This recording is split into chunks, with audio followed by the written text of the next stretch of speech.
Recently Realme C75 blast হয় এবং এর একটা ভিডিও নিয়ে ইন্টারনেটে অনেক আলোচনা সমালোচনা হচ্ছে।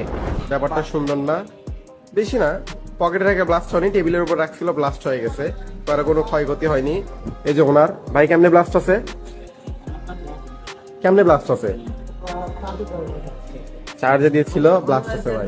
রিয়েলমি C75 বেশ কয়েক মাস আগে রিলিজ হয়। অলরেডি এই ফোন নিয়ে আমি একটা ভিডিও বানিয়েছি।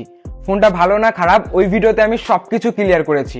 রিয়েলমি C75 বাদে অন্য কোনো ফোন ব্লাস্ট হলে হয়তোবা আমি এই ভিডিওটা কখনোই বানাতাম না।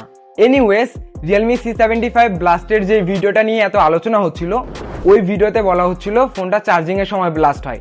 কেউ বলছিল এটা সত্যি, আবার কেউ বলছিল এটা সম্পূর্ণ ফেক। ধরে নিলাম ভিডিওটা সম্পূর্ণ ফেক। এদিকে ডিবিসি নিউজ একটা নিউজ কভার করেছে এই টপিকের উপর। তারা তাদের নিউজের মধ্যে বলছিল ফোনটার উপর একটা ভারী ব্যালেন্ডার পড়ে যায়, ভারী ব্যালেন্ডার পড়ার কারণে ফোনটা ব্লাস্ট হয়ে যায়। মোবাইলটির ক্রেতা আরমান জানান, মোবাইলটি একটি ব্লেন্ডার মেশিনের পাশে চার্জে রাখা ছিল।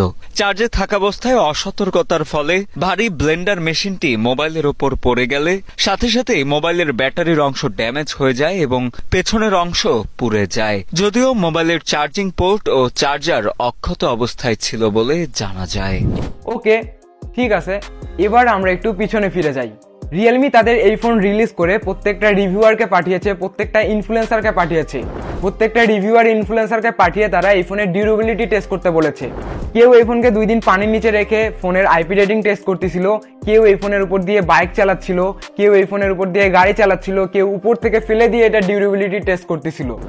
আর সারপ্রাইজিংলি সবগুলো টেস্টে রিয়েলমি C75 ইজিলি পাস করে।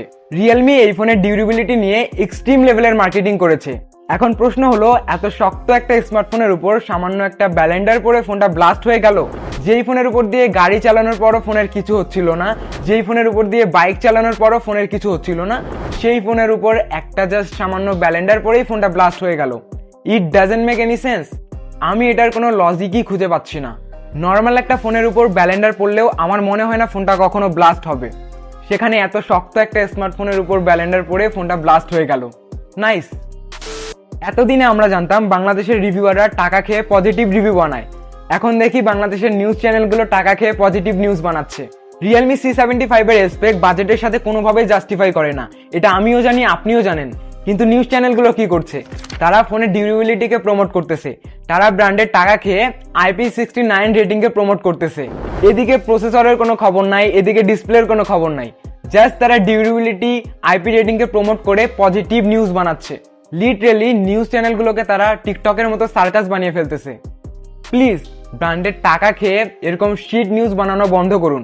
পৃথিবীতে নিউজ বানানোর মতো অনেক টপিক আছে, সেই টপিকগুলোতে নিউজ বানান।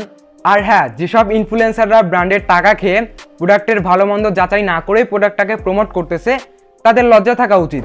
নিঃসন্দেহে তারা নির্লজ্জ, কারণ যাদের লজ্জা আছে তারা কখনোই এ ধরনের কাজ করতে পারে না। স্পয়লার অ্যালার্ট, রিয়েলমি C75 এ হিটিং ইস্যু আছে।